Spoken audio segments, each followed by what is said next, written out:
जय श्री कृष्णा। आप सभी का मेरे चैनल में बहुत बहुत स्वागत है। विवेचन की इस श्रृंखला को आगे बढ़ाते हुए आज मैं आपके समक्ष भगवत गीता अध्याय 12 के श्लोक 13 व श्लोक 14 का विवेचन प्रस्तुत करूंगी। श्लोक 13 अध्याय 12 भगवत गीता। अद्वेष्टा सर्वभूतानां मैत्रः करुण एव च निर्ममो निरहङ्कारः समदुःखसुखः शमी। श्लोक नंबर 14। सन्तुष्टः सततं योगी यतात्मा दृढनिश्चयः मयि अर्पितमनो बुद्धिर्यो मद्भक्तः स मे प्रियः।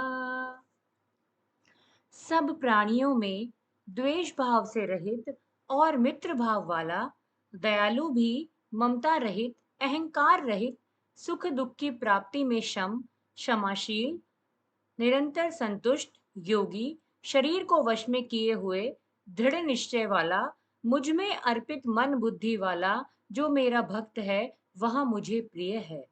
भगवान अर्जुन से कहते हैं कि मुझे वही भक्त प्रिय हैं जिनमें इन प्रकार के लक्षण होते हैं, जैसे जो किसी से द्वेष नहीं करता, अर्थात दूसरे की हानि का भाव नहीं रखता है, सभी के प्रति मैत्र और करुणा का भाव रखता है, सुखी और पुण्य आत्मा से मैत्री एवं पाप आत्मा के प्रति करुणा का भाव रखता है, वही भक्त मुझे प्रिय है। ममत्व का भाव तथा स्वयं पर अहंकार से रहित व्यक्ति ही मेरा भक्त है। जो स्वयं को विशिष्ट समझे वह मेरा भक्त नहीं हो सकता। जो सुख दुख में समान रहे, जिसमें क्षमाशीलता का भाव हो, वह मुझे अति प्रिय है।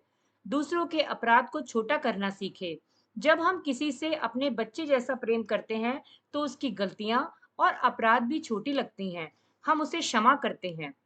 वैसे ही भक्त सब में मुझे ही देखते हुए सबसे प्रेम करता है और अपराध को भी क्षमा करता है। यह भक्त मेरे भक्त का एक बहुत महत्वपूर्ण लक्षण है। जैसे जो संतुष्टि के भाव को ग्रहण करे, जो दृढ़ निश्चय वाला हो, जब आए संतोष धन, सब धन धूरी समान को अपनाए वही मुझे प्रिय है। योगी वही होते हैं जो संतुष्ट होते हैं। सभी परिस्थितियों में सम रहने वाले को ही योगी कहा जाता है।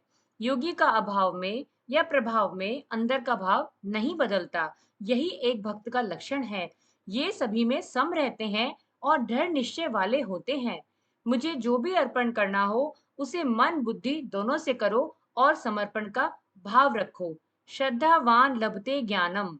श्रद्धावान को ही ज्ञान की अनुभूति हो सकती है और इंद्रियों पर संयम तभी हो सकता है जब